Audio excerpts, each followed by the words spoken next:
الخوف من يوم القيامة له ثمرتان. الثمرة الأولى عدم الاغترار بهذه الدنيا. الفائدة الثانية عدم الخضوع لوساوس الشيطان.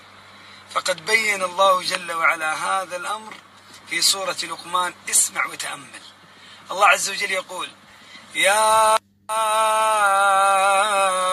أيها الناس اتقوا ربكم واخشوا يوما لا يجزي والد عن ولده ولا مولود هو جاز عن والده شيئا إن وعد الله حق فلا تغرنكم الحياة الدنيا ولا يغرنكم بالله الغرور.